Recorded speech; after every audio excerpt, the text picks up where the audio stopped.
Hello friends, मैं शुभम पटेल। तो आपका हमारे इस यूट्यूब चैनल अपनी कोचिंग क्लासेस में स्वागत है। आज हम क्लास 11th केमिस्ट्री का फर्स्ट चैप्टर स्टार्ट कर रहे हैं, जिसका नाम है रसायन शास्त्र की कुछ मूल अवधारणाएं, मतलब some basic concepts of chemistry. तो आज हम इसके बारे में बहुत ही विस्तार से चर्चा करेंगे। लेकिन फ्रेंड्स, उससे पहले मेरी आपसे एक रिक्वेस्ट है कि आप हमारे इस चैनल को सब्सक्राइब कीजिए और इस वीडियो को लाइक कीजिए और ज़्यादा से ज़्यादा शेयर कीजिए, ठीक है फ्रेंड्स। लेकिन और आपको मैं एक बात और बताना चाहता हूं कि आप अपने साथ में एक नोटबुक और एक पेन लेकर जरूर बैठे और हम जो यहां पर पढ़ा रहे हैं उसको आप साथ में नोट जरूर करते जाइएगा, ठीक है फ्रेंड्स। तो हम स्टार्ट कर रहे हैं रसायन शास्त्र की कुछ मूल अवधारणाएं, ठीक है। उसमें सबसे पहले हम पढ़ेंगे क्या, विज्ञान क्या है। तो विज्ञान के बारे में हम बहुत ही डिटेल से चर्चा करेंगे, क्या कहलाता है विज्ञान, ठीक है। तो हम स्टार्ट कर रहे हैं। तो क्रमबद्ध, सुव्यवस्थित एवं सुसंगठित ज्ञान को ही विज्ञान कहा जाता है। मतलब हमारा जो ज्ञान है, नॉलेज है, उसको हम क्रमबद्ध तरीके से और सुव्यवस्थित तरीके से जमाएं और फिर उसके बाद हम उसका अध्ययन करें तो क्या बन जाता है, हमारा विज्ञान बन जाता है, ठीक है। और विज्ञान के अंतर्गत हम बहुत सारे टॉपिकों के बारे में विस्तार से चर्चा करेंगे, ठीक है। जिसमें सबसे पहले है आपका वैज्ञानिक विधि। तो वैज्ञानिक विधि क्या होती है उसके बारे में भी हम देखते हैं। सबसे पहले देखें वैज्ञानिक विधि क्या है। तो क्रमबद्ध, सुव्यवस्थित, सुसंगठित, ठीक है, एवं तार्किक ढंग से अध्ययन करके निश्चित नियम एवं सिद्धांत को प्रतिपादित करने की प्रणाली को हम क्या कहते हैं, वैज्ञानिक विधि कहते हैं। एक बार फिर से रिवाइज करें। क्रमबद्ध, सुसंगठित, सुव्यवस्थित एवं तार्किक ढंग से अध्ययन करके निश्चित नियम एवं सिद्धांत को प्रतिपादित करने की प्रणाली को हम क्या कहते हैं, विज्ञान कहते हैं, ठीक है। और उसके बाद हम और टॉपिक्स के बारे में चर्चा करेंगे, ठीक है। सबसे पहले तो हम करते हैं विज्ञान की शाखाओं के बारे में, ठीक है। तो कौन कौन सी शाखाएं हैं विज्ञान में, उसके बारे में भी हम विस्तार से चर्चा करेंगे, ठीक है। तो विज्ञान की शाखाओं के बारे में देखते हैं। ब्रांचेस ऑफ साइंस कौन कौन सी हैं। सबसे पहले तो आपका खगोल विज्ञान है, ठीक है, जिसे एस्ट्रोनॉमी कहा जाता है। खगोल विज्ञान क्या है, इसमें आकाशीय पिंड, ग्रह, उपग्रह जैसे सूर्य हो गया, चंद्रमा, तारों इत्यादि की गतिविधियों के बारे में चर्चा की जाती है, ठीक है।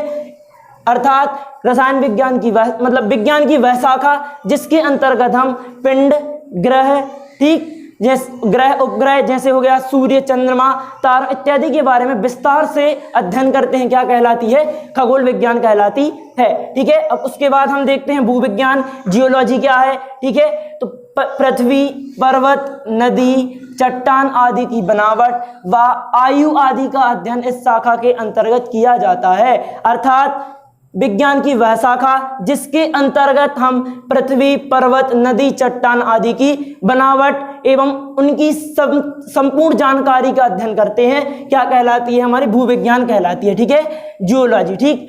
तो अब उसके बाद देखते हैं वनस्पति विज्ञान क्या है, बॉटनी बोलते हैं जिसको अंग्रेजी में। तो क्या है वनस्पति विज्ञान।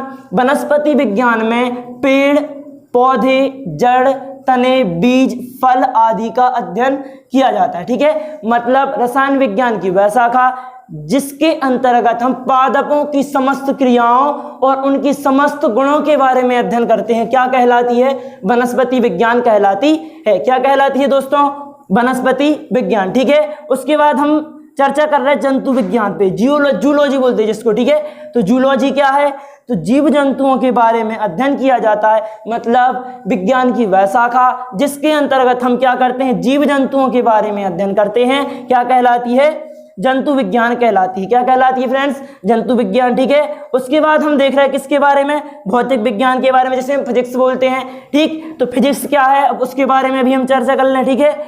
फिजिक्स देखो, पदार्थ के भौतिक गुणों का अध्ययन विज्ञान की इस शाखा के अंतर्गत किया जाता है। किसका अध्ययन किया जाता है, पदार्थ के भौतिक गुणों का अध्ययन किया जाता है, ठीक है।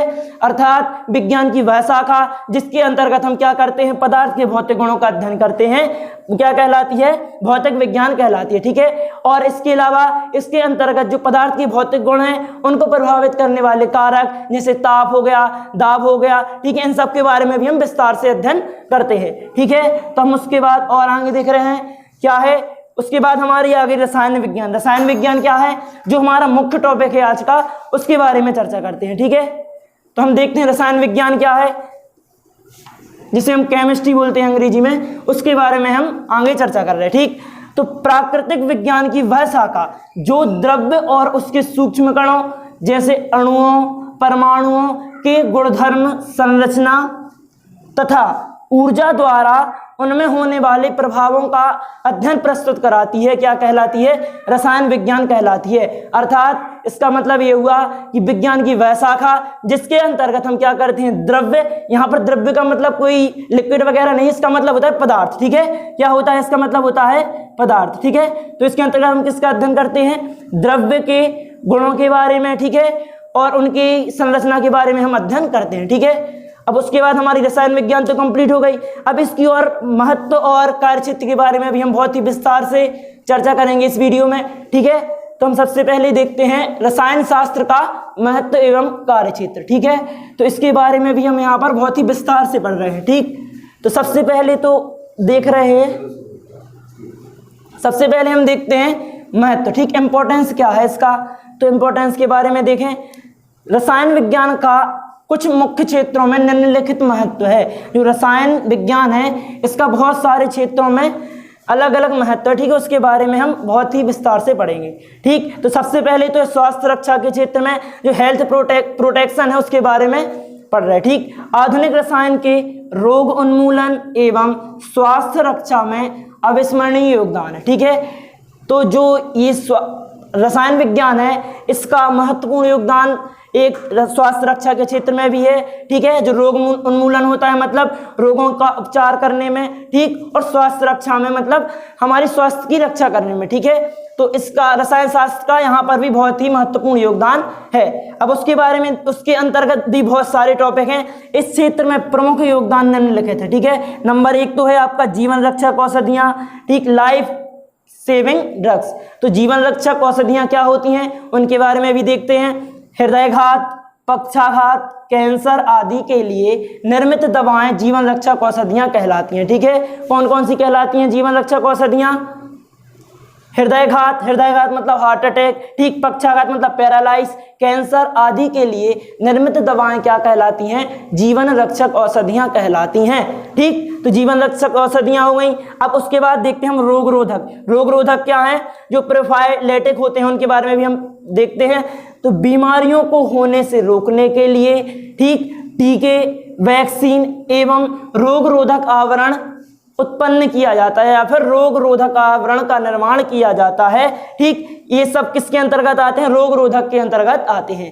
ठीक, अब उसके बाद हम देखते हैं रोग रोधक, तो रोग रोधक का अध्ययन कर चुके हैं। अब उसके बाद हम देखते हैं दर्द निवारक, निश्चेतक और रोगाणुरोधक। अब दोस्तों ये क्या होता है दर्द निवारक? हम बोलते हैं यहाँ पेन किलर चाहिए, पेन किलर, लेकिन पेन किलर होता क्या है? पेन किलर का मतलब होता है जो हमारे दर्द को पूर्ण रूप से क्या कर दे, समाप्त कर दे, वो होती है दर्द निवारक या फिर पेन किलर। ठीक, और निश्चेतक क्या कहलाती है? निश्चेतक का मतलब यदि इसको हमारे किसी भी भाग में या फिर शरीर के किसी भी अंग में प्रवेश कराया जाए, इसको दिया जाए तो क्या हो जाता है? हमारा पूरा अंग क्या हो जाता है? शून्य हो जाता है, उसकी संवेदना हो जाती है टोटल नष्ट। ठीक है, मतलब पूर्ण रूप से क्या हो जाती है? नष्ट हो जाती है। अब रोगाणुरोधक क्या कहलाता है? मतलब जो हमारे शरीर के अंदर विभिन्न प्रकार के रोगाणु होते हैं उनको फैलने से रोकती हैं, उसे बोलते हैं हम क्या? रोगाणुरोधक। ठीक है, तो देखते हैं उसके बारे में।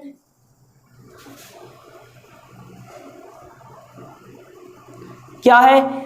एस्पिरिन, एस्पिरिन दर्द दूर करने में, ठीक, और करने के लिए क्लोरोफॉर्म, ईथर, कोकेन और जो नर्सिलीन आदि निश्चेतक के रूप में। ठीक है, तो सबसे पहले तो क्या है? एस्पिरिन। जो एस्पिरिन है एक प्रकार की टैबलेट है, इसका यूज किस में किया जाता है? दर्द को दूर करने में। ठीक है, और जो क्लोरोफॉर्म, ईथर, कोकेन और नर्सिलीन आदि निश्चेतक के रूप में, मतलब इनका उपयोग किया जाता है पूरी बॉडी को शून्य करने के लिए। ठीक है, या फिर बॉडी के किसी भी पार्ट्स को शून्य करने के लिए इनका उपयोग किया जाता है। किस किस का? एक तो आपका क्लोरोफॉर्म हो गया। यदि कोई भी व्यक्ति क्लोरोफॉर्म को सूंघ लेता है तो वह कुछ समय के लिए क्या हो जाता है? निश्चेतक, मतलब उसकी पूरी बॉडी संवेदनहीन हो जाती है। ठीक है, अब उसके बाद है ईथर, ठीक, कोकेन, नर्सिलीन, इन सब का उपयोग भी निश्चेतक के रूप में किया जाता है। और क्लोरामीन होता है एक, ठीक, और मर्क्यूरोक्रोम, ठीक, आयोडीन आदि रोगाणुरोधक के रूप में प्रयुक्त किए जाते हैं। अब ये सब किसके रूप में प्रयुक्त किए जाते हैं? रोगाणुरोधक के रूप में। ठीक है, अब उसके आगे हम अध्ययन कर रहे हैं और इसकी विभिन्न शाखाओं के बारे में, ठीक है। तो और क्या है, एक तो है संक्रामक दोषनाशक या फिर जीवाणुनाशक, ठीक। संक्रामक दोषनाशक क्या होते हैं, जो संक्रामक रोग होते हैं उनको फैलने से रोकने के लिए कुछ औषधियों का उपयोग किया जाता है, कुछ टैबलेट्स का यूज किया जाता है, उन्हें हम क्या बोलते हैं, संक्रामक दोषनाशक, ठीक है। और जीवाणुनाशक, ठीक। अब उसके बारे में देखते हैं अंदर क्या क्या है, ठीक है। इसको भी हम बहुत ही विस्तार से पढ़ेंगे। देखिए तो क्या है, फिनॉल, ठीक, टिंचर आदि इस प्रकार के पदार्थ हैं। मतलब जो फिनाल और टिंचर हैं वो क्या काम करते हैं, वो संक्रामक दोषनाशक के रूप में प्रयुक्त किए जाते हैं, ठीक है। अब उसके बाद देखते हैं प्रतिजैविक या फिर दर्द प्रशांतक, मतलब एंटीबायोटिक्स के बारे में चर्चा करते हैं। क्या है प्रतिजैविक, प्रतिजैविक मतलब जो हमारी इम्यूनिटी सिस्टम को बढ़ा दे, ठीक। तो पेनिसिलिन, ठीक, स्ट्रेप्टोमाइसिन, टेट्रासाइक्लिन आदि प्रतिजैविक तथा बारब्यूरेट्स प्रशांतक के रूप में प्रयुक्त होते हैं। मतलब जो पेनिसिलिन है, टेट्रामाइसिन है और टेट्रासाइक्लिन है, ये सब किसके रूप में प्रयुक्त होते हैं, ये सब प्रयुक्त होते हैं प्रतिजैविक के रूप में। और जो बारब्यूरेट्स है वो किसके रूप में प्रयुक्त होता है, प्रशांतक के रूप में, ठीक है। अब उसके आगे हम चर्चा कर रहे हैं किसके, अब औषधि क्षेत्र में, मतलब औद्योगिक क्षेत्र में भी इसका बहुत ही महत्व है। रसायन विज्ञान का सभी औद्योगिक क्षेत्र में रसायन विज्ञान की महत्वपूर्ण भूमिका है। मतलब जो रसायन विज्ञान है वो औद्योगिक क्षेत्र में बहुत ही महत्वपूर्ण है, ठीक। वस्त्र उद्योग, प्लास्टिक उद्योग, रंग उद्योग, सीमेंट, कांच, कागज उद्योग आदि कुछ भी रसायन विज्ञान से अछूता नहीं है। इसका अर्थ ये हुआ कि ये सब जो क्षेत्र हैं, ऐसा कोई भी क्षेत्र नहीं है जिसमें रसायन विज्ञान का उपयोग ना किया जाता हो, ठीक है। इन सभी में रसायन विज्ञान का प्रयोग किया जाता है। अब उसके बाद हम देखते हैं कृषि क्षेत्र में इसका क्या क्या महत्व है। तो रासायनिक उर्वरक, कीटनाशक, परिरक्षक आदि का उपयोग इस क्षेत्र में मुख्य रूप से होता है। अब कृषि क्षेत्र, तो कृषि क्षेत्र से हम सभी अवगत हैं, जो एग्रीकल्चर फील्ड होती है उसके बारे में हम सभी जानते हैं। तो जो रासायनिक उर्वरक होते हैं, ठीक, मतलब हमारी जो फसल है ना, फसल की उत्पादन क्षमता को क्या कर देते हैं, बढ़ा देते हैं। कीटनाशक जो फसल के अंतर्गत, जो फसल को खराब करने के लिए जो कीट उत्पन्न हो जाते हैं उनका नाश करने के लिए क्या होता है, कीटनाशक का प्रयोग किया जाता है, ठीक है। और ये परिरक्षक है, परिरक्षक क्या कहलाता है, जो फसल में कोई भी बीमारी या फिर कोई रोग लग जाता है उससे रक्षा करने के लिए परिरक्षक का उपयोग किया जाता है। आदि का उपयोग हम इस क्षेत्र के अंतर्गत करते हैं, ठीक है। अब उसके बाद देखते हैं खाद्य क्षेत्र में इसका क्या क्या महत्व है। तो फूड मटेरियल्स में भी इसका बहुत ही महत्व है, ठीक है। तो इसके बारे में भी हम चर्चा कर रहे हैं। जो खाद्य क्षेत्र है उसमें भी बहुत ज़्यादा महत्व है रसायन शास्त्र का। ऐसा कोई भी क्षेत्र नहीं है जो हम प्रकृति, मतलब नेचुरल देखते हैं तो उसमें सभी जगह रसायन विज्ञान का प्रयोग किया जाता है लगभग, ठीक है। तो देखते हैं मानव की प्रथम आवश्यकता क्या है, भोजन है। जैसा कि आप जानते हैं कि मानव की 3 मूलभूत आवश्यकताएं हैं। नंबर 1 तो होता है भोजन, सबसे पहले होता है क्या, भोजन। सेकंड होता है क्या, कपड़ा। और जो थर्ड होता है वो क्या होता है, मकान, ठीक।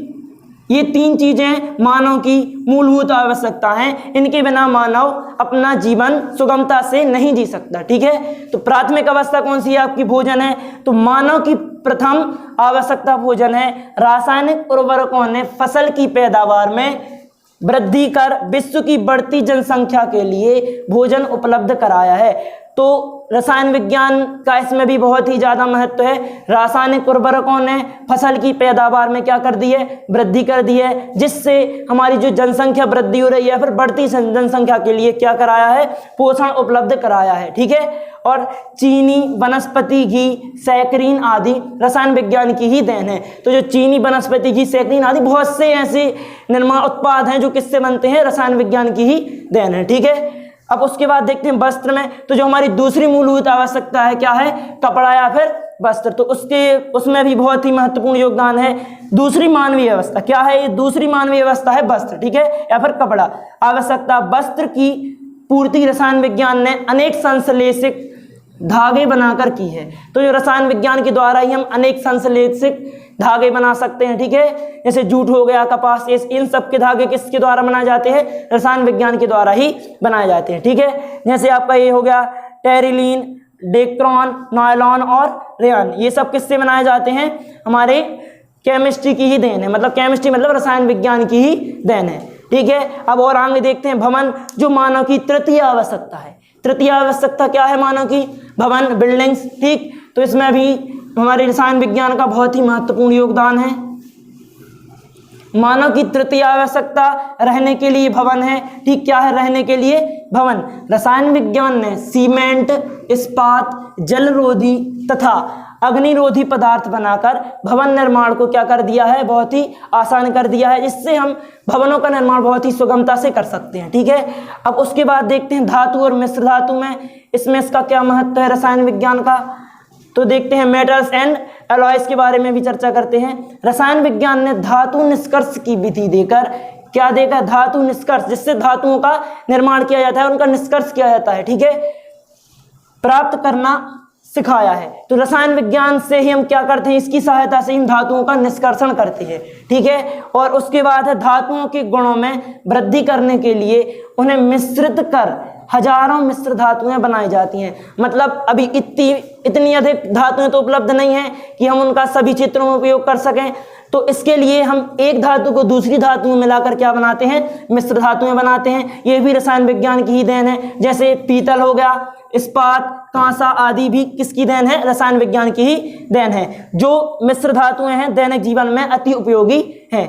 और उसके बाद देखते हैं प्लास्टिक तथा कांच में क्या उपयोग है रसायन विज्ञान का।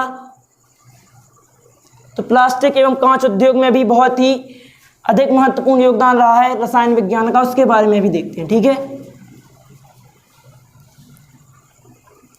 तो जो है प्लास्टिक एवं ग्लास। ठीक, प्लास्टिक एंड ग्लास, तो दैनिक जीवन के उपयोग में आने वाले गिलास, बाल्टी, डिब्बे, नल की टोंटी और थैला, बरसाती आदि प्लास्टिक तथा कांच से बनने लगे हैं। जो ये सब हैं, ये सब निर्माण किससे होते हैं? प्लास्टिक और कांच के द्वारा ही होते हैं। प्लास्टिक तथा कांच रसायन विज्ञान की अभूतपूर्व देन है।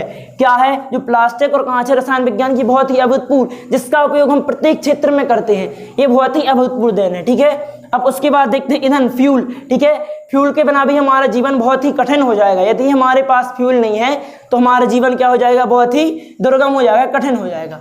मोटर गाड़ियों, वायुयानों, रेलगाड़ियों, रॉकेटों, उपग्रहों के ईंधन, ठीक, और क्रायोजेनिक इंजन में प्रयुक्त ईंधन सभी रासायनिक पदार्थ होते हैं। ये सब जो होते हैं, सब में किसी में पेट्रोल यूज किया जाता है, किसी में डीजल यूज किया जाता है, अलग अलग प्रकार के ईंधन, किसी में कोयला यूज किया जाता है। तो ये भी क्या है? रासायनिक पदार्थ हैं। ठीक है, और घरों में प्रयुक्त एलपीजी गैस, आधुनिक वाहनों में प्रयुक्त सीएनजी गैस। कौन सी गैस? आधुनिक वाहनों में जो सीएनजी गैस प्रयुक्त होती है, और घरेलू मतलब रसोई घर में एलपीजी गैस प्रयुक्त करते हैं। ये सब भी क्या है? रासायनिक पदार्थ ही हैं। ठीक है, जो किसके द्वारा निर्मित होते हैं? रसायन विज्ञान के द्वारा ही निर्मित होते हैं।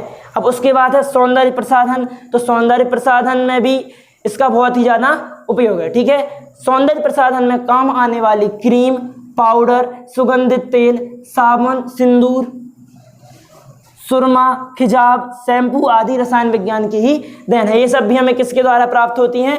रसायन विज्ञान के द्वारा ही प्राप्त होते हैं। हम दैनिक जीवन में यूज करते हैं फेस वॉश वगैरह, सोप वगैरह, ये सब भी किससे प्राप्त होते हैं? हमारे लिए रसायन विज्ञान से ही प्राप्त होते हैं। बहुत सी अभिक्रियाएं कराई जाती हैं और उसके द्वारा ही प्रोडक्ट निर्माण किए जाते हैं। इन प्रोडक्टों का क्या किया जाता है? निर्माण किया जाता है। ठीक है, तो वो अभिक्रियाएं भी किसके अंतर्गत आती हैं? हमारे रसायन विज्ञान के अंतर्गत ही आती हैं। अब उसके बाद देखते हैं रंग, वार्निश तथा रंजक के रूप में, पेंट्स, वार्निशेस एंड डाइस के रूप में भी इसका उपयोग किया जाता है। ठीक, रंग, वार्निश तथा रंजक रसायन विज्ञान की ही देन है। तो रंग होते कलर्स, ठीक, वार्निश और रंजक ये सब क्या है? रसायन विज्ञान की ही देन है। ये भी रसायन विज्ञान के द्वारा ही प्राप्त होते हैं, रासायनिक अभिक्रियाओं के द्वारा ही प्राप्त होते हैं। ठीक है, तो अब देखते हैं और आगे। मिलों में कपड़ा रंगने के लिए रंजकों का प्रयोग किया जाता है। रंजक को पक्का करने के लिए रंग बंधक प्रयोग में लाया जाता है, जो किसके द्वारा प्राप्त होता है? हमें रासायनिक अभिक्रियाओं के द्वारा ही प्राप्त होते हैं। ठीक है, रंग तथा वार्निश दरवाजों, खिड़कियों, दीवारों को सुरक्षित व सुंदर दर्शाने में प्रयुक्त होते हैं। जो पेंट्स होते हैं ना, पेंट मतलब कलर, और वार्निश वगैरह ये क्या होते हैं? दीवारों या फिर खिड़कियों और दरवाजों की सुंदरता बढ़ाने में भी प्रयुक्त किए जाते हैं। ठीक है, और ये सभी पदार्थ रसायन विज्ञान की ही देन है। इन सबको किससे निर्मित किया जाता है? रसायन विज्ञान की सहायता से ही निर्मित किया जाता है। ठीक है, अब उसके बाद देखते हैं हम अंतरिक्ष अभियान। ठीक, जो अंतरिक्ष अभियान में भी इसका बहुत ही महत्वपूर्ण योगदान है। तो अंतरिक्ष में जाने वाले खोजी उपग्रह मतलब जो सैटेलाइट भेजते हैं हम, उनको भी एक दूरसंचार, ठीक है, दूरसंचार के लिए प्रयुक्त उपग्रह। ठीक, और उसके बाद है क्या, उपग्रहों को अंतरिक्ष में ले जाने के लिए प्रयुक्त रॉकेट बिना रसायन विज्ञान के संभव नहीं है। मतलब जो अंतरिक्ष में रॉकेट भेजे जाते हैं वो भी बिना रसायन विज्ञान के संभव नहीं है। यदि आप किसी रॉकेट को अंतरिक्ष में भेजते हैं तो उसके लिए तो आपको फ्यूल की आवश्यकता होगी, और फ्यूल किसके द्वारा निर्मित किया जाता है? फ्यूल भी किसके द्वारा निर्मित किया जाता है? रसायन विज्ञान के द्वारा ही निर्मित किया जाता है। रसायन विज्ञान के द्वारा उसका शोधन किया जाता है, और शोधन के बाद उसको हम क्या करते हैं? उपयोग में लाते हैं। ठीक है, तो अंतरिक्ष अभियान में भी बहुत ही अधिक महत्वपूर्ण योगदान है रसायन विज्ञान का। इनके निर्माण के लिए विशेष पदार्थ जैसे चलाने के लिए ईंधन हो गया, ठीक, अंतरिक्ष यात्रियों की विशिष्ट पोशाक, ठीक है, उनकी ड्रेस, अंतरिक्ष यात्रियों का भोजन रसायन विज्ञान की ही देन है। ये सब भी हम रसायन विज्ञान के द्वारा ही प्राप्त कर सकते हैं। जो अंतरिक्ष में जो वैज्ञानिक जाते हैं वो अपना नॉर्मल फूड्स नहीं यूज कर सकते, तो उनके लिए कुछ विशेष प्रकार का भोजन तैयार किया जाता है और विशेष प्रकार की पोशाक तैयार की जाती है जिसका उपयोग वो वहां पर कर सकें। ठीक है, तो अब उसके आगे देखते हैं हम। अब हमने इसका महत्व तो पढ़ लिया, बहुत से क्षेत्रों में बहुत महत्वपूर्ण योगदान देता है रसायन विज्ञान। अब उसके बाद हम देखते हैं क्या, कार्यक्षेत्र। ठीक, इसके कार्यक्षेत्र के बारे में भी चर्चा करते हैं। स्कोप मतलब इसका कार्यक्षेत्र देखते हैं।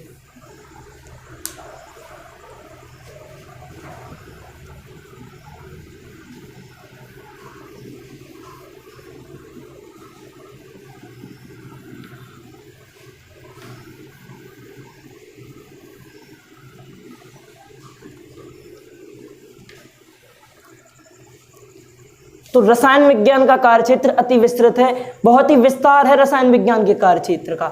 इसके लिए इसको अनेक शाखाओं में वर्गीकृत किया गया है। जो रसायन विज्ञान है इसको बहुत, देखिए, यदि हम इसको साधारण रूप से पढ़ें तो साधारण रूप से पढ़ने में बहुत ही कठिनाई होगी। इसके लिए वैज्ञानिकों ने क्या किया है, इसके कार्यक्षेत्र को बहुत सी शाखाओं में विभाजित कर दिया। तो उन शाखाओं को हम यहाँ पर विस्तार से पढ़ेंगे। तो सबसे पहले तो है क्या, कार्बनिक रसायन जिसे ऑर्गेनिक केमिस्ट्री कहा जाता है। दूसरा आपका हो गया अकार्बनिक रसायन जिसे इनऑर्गेनिक केमिस्ट्री कहा जाता है। ठीक है, तो कार्बनिक रसायन के अंतर्गत वो सभी यौगिक आते हैं जो कार्बन के द्वारा निर्मित होते हैं, और अकार्बनिक रसायन के अंतर्गत वो यौगिक आते हैं जो कार्बन के द्वारा निर्मित नहीं होते हैं, जिनमें कार्बन नहीं होता है। अब उसके बाद है भौतिक रसायन, फिजिकल केमिस्ट्री है। फिर जीव रसायन, बायोकेमिस्ट्री, जिसके अंतर्गत हम जीवों की आंतरिक क्रियाओं के बारे में अध्ययन करते हैं। और विश्लेषणात्मक रसायन है जो एनालिटिक केमिस्ट्री, और व्यवहारिक रसायन मतलब एप्लाइड केमिस्ट्री। ये 6 मुख्य रूप से 6 शाखाओं में विभाजित किया गया है इसके कार्यक्षेत्र को। तो उसके बारे में हम विस्तार से चर्चा करते हैं। सबसे पहले तो है, देखो, व्यवहारिक रसायन को निम्नलिखित उपशाखाओं, अब ये तो इसकी शाखाएं हो गई, 6 शाखाएं हो गई। अब इन शाखाओं को भी उपशाखाओं के रूप में विभाजित किया गया है। वो कौन कौन सी हैं वो हम नीचे पढ़ने वाले हैं। तो कृषि रसायन हो गया सबसे पहले, एग्रीकल्चरल केमिस्ट्री। इसके अंतर्गत कृषि से संबंधित पदार्थ जैसे उर्वरक, बीज, कीटनाशक आदि का अध्ययन किया जाता है। मतलब रसायन विज्ञान की वह शाखा जिसके अंतर्गत हम क्या करते हैं, कृषि और कृषि से संबंधित पदार्थ जैसे उर्वरक, कीटनाशक आदि का अध्ययन करते हैं। क्या कहलाती है? कृषि रसायन कहलाती है, या फिर एग्रीकल्चरल केमिस्ट्री कहलाती है। अब उसके बाद देखते हैं औद्योगिक रसायन क्या है। औद्योगिक रसायन को भी पढ़ लें। ठीक, इंडस्ट्रियल केमिस्ट्री। तो औद्योगिक जगत रसायन विज्ञान के बिना अधूरा है। जो औद्योगिक जगत है रसायन विज्ञान के बिना क्या है? अधूरा है। हम बिना रसायन विज्ञान के औद्योगिक जगत की कल्पना नहीं कर सकते। कांच, रंग, रोगन, सीमेंट और अम्ल, कपड़ा, पेट्रोल, प्लास्टिक, रबर, प्रसाधन सामग्री आदि सभी क्या है, रसायन की ही देन है। तो इन सब के जो उद्योग होते हैं, ठीक, प्लास्टिक निर्माण का भी एक उद्योग होता है, पेट्रोल, ठीक, पेट्रोल निष्कर्षण का उद्योग होता है, कपड़ा निर्माण का उद्योग होता है, ये सभी उद्योग किसकी देन है, रसायन विज्ञान की ही देन है। रसायन मतलब इन सभी उद्योगों में रसायन का बहुत ही प्रचुरता से प्रयोग किया जाता है, ठीक है। अब उसके बाद देखते हैं मृदा रसायन क्या है, जो सॉइल केमिस्ट्री है। सॉइल केमिस्ट्री के बारे में भी हम चर्चा करते हैं। क्या है सॉइल केमिस्ट्री? तो मिट्टी की प्रकृति, मिट्टी का रासायनिक संगठन आदि का अध्ययन रसायन विज्ञान की इस शाखा के अंतर्गत किया जाता है। मतलब रसायन विज्ञान की वह शाखा जिसके अंतर्गत हम मिट्टी की प्रकृति और उसके संगठन के बारे में विस्तृत अध्ययन करते हैं, क्या कहलाती है, मृदा रसायन कहलाती है। अब उसके बाद है औषधि रसायन। अब औषधि रसायन क्या है, तो मेडिकल केमिस्ट्री है। उसके बारे में भी देखें तो रोगों के निदान व उपचार में प्रयोग की जाने वाली औषधियों के रासायनिक संगठन का अध्ययन इसके अंतर्गत किया जाता है। मतलब रसायन विज्ञान की वह शाखा जिसके अंतर्गत हम औषधियों, उनके गुण और उनके संगठन के बारे में अध्ययन करते हैं, क्या कहलाती है, औषधि रसायन कहलाती है। अब औषधि रसायन के बाद है अंतरिक्ष रसायन। अंतरिक्ष रसायन क्या है, स्पेस केमिस्ट्री बोलते हैं जैसे हम अंग्रेजी में। अंतरिक्ष रसायन के निर्माण में प्रयुक्त पदार्थ, प्रेक्षण क्या है, जो प्रक्षेपण है, प्रक्षेपण के लिए आवश्यक ईंधन, अंतरिक्ष यात्रियों के लिए पोशाक और भोजन अंतरिक्ष रसायन का ही अन्वेषित होते हैं, जो अंतरिक्ष रसायन के द्वारा ही अन्वेषित होते हैं। मतलब इन सब का निर्माण किसके द्वारा होता है, अंतरिक्ष रसायन के द्वारा ही होता है। अब उसके बाद है क्या, पर्यावरण रसायन। अब पर्यावरण रसायन क्या है, एनवायरमेंटल केमिस्ट्री, ठीक है। तो वायुमंडल, जल, ध्वनि आदि प्रमुख जीवनदायक घटकों के प्रदूषण व उससे मुक्ति का अध्ययन इसके अंतर्गत किया जाता है। मतलब रसायन विज्ञान की वह शाखा जिसके अंतर्गत हम क्या करते हैं, वायुमंडल, जल, ध्वनि आदि के प्रदूषण के लिए उत्तरदायी कारकों का अध्ययन करते हैं, ठीक है। इनके निवारण या फिर इनसे मुक्ति पाने के लिए जो अध्ययन करते हैं वो किसके अंतर्गत करते हैं, हम पर्यावरण रसायन के अंतर्गत करते हैं। मतलब रसायन विज्ञान की वह शाखा जिसके अंतर्गत हम वायुमंडल, जल, ठीक है, और ध्वनि आदि के प्रदूषण और उनकी मुक्ति का अध्ययन करते हैं, क्या कहलाती है, पर्यावरण रसायन कहलाती है, एनवायरमेंटल केमिस्ट्री कहलाती है। अब उसके बाद है नाभिकीय रसायन, जो न्यूक्लियर केमिस्ट्री है। न्यूक्लियर केमिस्ट्री क्या है, जो नाभिकीय रसायन है उसके बारे में पढ़ें थोड़ा।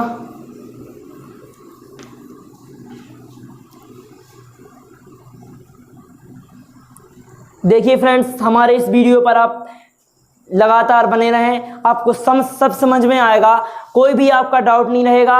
और साथ में इस अध्याय के नोट्स जरूर बनाते जाइएगा साथ में, जिससे आपको रिवीजन करने में कोई भी समस्या उत्पन्न ना हो। तो आप साथ में स्क्रीनशॉट लेना चाहें तो वो भी लेते जाइएगा, और यदि आप इसके नोट्स बनाना चाहें तो नोट्स बनाएंगे तो वो ज़्यादा बेटर रहेगा, ठीक है। तो अब देखते हैं हम क्या, नाभिकीय रसायन। नाभिकीय क्रियाओं का अध्ययन इसके अंतर्गत किया जाता है। मतलब रसायन विज्ञान की वह शाखा जिसके अंतर्गत नाभिकीय अभिक्रियाओं या फिर नाभिकीय क्रियाओं, जैसे नाभिकीय विखंडन हो गया, नाभिकीय संलयन हो गया, इन सब के बारे में अध्ययन करते हैं तो वो क्या कहलाती है, नाभिकीय रसायन कहलाती है। उसके बाद अपराध रसायन है, जो फॉरेंसिक केमिस्ट्री है, उसके बारे में देखते हैं। व्यवहारिक रसायन की वह शाखा जिसमें अपराधी के रक्त, पसीना, वीर्य, बाल आदि का अध्ययन किया जाता है, अपराध रसायन कहलाती है। मतलब रसायन विज्ञान की वह शाखा जिसके अंतर्गत हम अपराधी के रक्त, ठीक, उसके पसीना, वीर्य, बाल आदि की क्या करते हैं, व्याख्या करते हैं, फिर इनके बारे में विस्तार से अध्ययन करते हैं, क्या कहलाती है, अपराध रसायन कहलाती है। क्या कहलाती है दोस्तों, अपराध रसायन, जिसे हम बोलते हैं फॉरेंसिक केमिस्ट्री। अब उसके बाद है वैश्विक रसायन, जो पॉइजन केमिस्ट्री है। पॉइजन केमिस्ट्री के बारे में देखते हैं, क्या है पॉइजन केमिस्ट्री। तो वैश्विक रसायन जो होती है, सभी प्रकार के विषों का अध्ययन इस शाखा के अंतर्गत किया जाता है। किसका अध्ययन किया जाता है, सभी प्रकार के विषयों का अध्ययन किया जाता है। अर्थात रसायन विज्ञान की वह शाखा जिसके अंतर्गत हम क्या करते हैं, सभी प्रकार के विषयों का अध्ययन करते हैं, वैश्विक रसायन कहलाती है। क्या कहलाती है, वैश्विक रसायन, अर्थात पॉइजन केमिस्ट्री, ठीक है। उसके बाद है युद्ध रसायन। अब युद्ध रसायन क्या है, युद्ध में काम आने वाली सामग्रियों का अध्ययन, युद्ध के लिए विषाक्त रसायन निर्माण और विषैली गैसों का प्रभाव नष्ट करने वाले रसायन आदि का अध्ययन किया जाता है।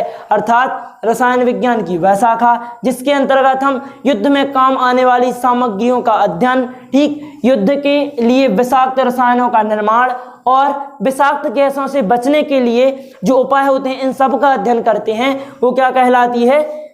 हमारी युद्ध रसायन कहलाती है। ठीक है, क्या कहलाती है दोस्तों? युद्ध रसायन। ठीक है, जिसे बोलते हैं वॉर केमिस्ट्री। अब उसके बाद है हरित रसायन। हरित रसायन क्या है? तो हरित रसायन के बारे में भी देखें थोड़ा, जो हमारी होती है ग्रीन केमिस्ट्री, हरित रसायन। ठीक है, तो हरित रसायन के अंतर्गत क्या किया जाता है? व्यवहारिक रसायन की क्या है? आधुनिकतम शाखा, जिसमें औद्योगिक या यौगिकों के बनने की ऐसी विधि खोजी जाती है जो वातावरण को प्रदूषित नहीं करती या फिर दूषित नहीं करती। मतलब रसायन विज्ञान की वह शाखा जिसके अंतर्गत हम ऐसी विधियों का अध्ययन करते हैं जो पर्यावरण को बिल्कुल भी प्रदूषित नहीं करती हैं, वातावरण को बिल्कुल भी प्रदूषित नहीं करती हैं। क्या कहलाती है? हरित रसायन कहलाती है। अब उसके बाद है ऊर्जा रसायन। एनर्जी केमिस्ट्री क्या है? एनर्जी केमिस्ट्री देखते हैं थोड़ी, क्या है?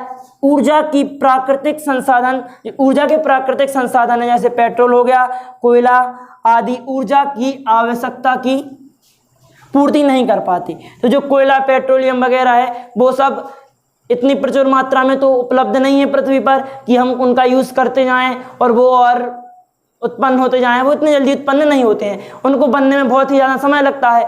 तो ये क्या होते जा रहे हैं? नष्ट होते जा रहे हैं। अब ये नष्ट होंगे तो उसके लिए हमें कुछ तो चाहिए पड़ेगा हमारे दैनिक क्रियाकलापों को करने के लिए। तो क्या करते हैं? ये जो पदार्थ है, मतलब ये जो साधन है, ये नष्ट होते जा रहे, तो अब ये तो पूर्ति नहीं कर पाते। उसके बाद मतलब इसमें जो क्या करते हैं, हम हाइड्रोजन द्वारा ऊर्जाओं के वैकल्पिक स्रोतों का अध्ययन करते हैं, या फिर जो हाइड्रोजन के ऊर्जा के वैकल्पिक स्रोत हैं वो कहाँ कहाँ से प्राप्त होते हैं, इनकी सभी जानकारी का अध्ययन हम इसके अंतर्गत करते हैं। ठीक है, तो ये हो गया आपका ऊर्जा रसायन। ठीक है फ्रेंड्स, तो आज हमने जो पढ़ा उसके बारे में हम फिर से रिवाइज कर लेते हैं। सबसे पहले तो हमने क्या पढ़ा? विज्ञान क्या है। ठीक, विज्ञान जो हमारा ज्ञान है, क्रमबद्ध और सुसंगठित और सुव्यवस्थित ज्ञान को हम क्या बोलते हैं? विज्ञान कहते हैं। अब विज्ञान के बाद हमने वैज्ञानिक विधियों के बारे में अध्ययन किया। वैज्ञानिक विधियों के पश्चात हमने क्या किया? जो विज्ञान की प्रमुख शाखाएं हैं उनका भी अध्ययन किया। ठीक है, अब विज्ञान की शाखाओं का तो अध्ययन किया। विज्ञान की शाखाओं के बाद हमने विज्ञान के महत्व और कार्य क्षेत्र को भी विस्तृत रूप से पढ़ा। ठीक है फ्रेंड्स, तो इसके बाद हम मिलते हैं अगले वीडियो में। तो अगले वीडियो में हम क्या पढ़ेंगे? इसके आगे जो टॉपिक्स हैं उनके पूर्ण रूप से क्या करेंगे? हम कंप्लीट करेंगे। इसके आगे जो टॉपिक हैं हम उनको क्या करेंगे? पूर्ण रूप से कंप्लीट करेंगे। ठीक है, तो अब मिलते हैं अगले वीडियो में। इससे पहले आप हमारे इस वीडियो को इस चैनल को सब्सक्राइब कीजिए और हमारे इस वीडियो को लाइक कीजिए। यदि आपको पसंद आया तो इसको लाइक कीजिए और ज़्यादा से ज़्यादा इस वीडियो को शेयर कीजिए। तो ठीक है फ्रेंड्स, हम मिलते हैं अगले वीडियो में।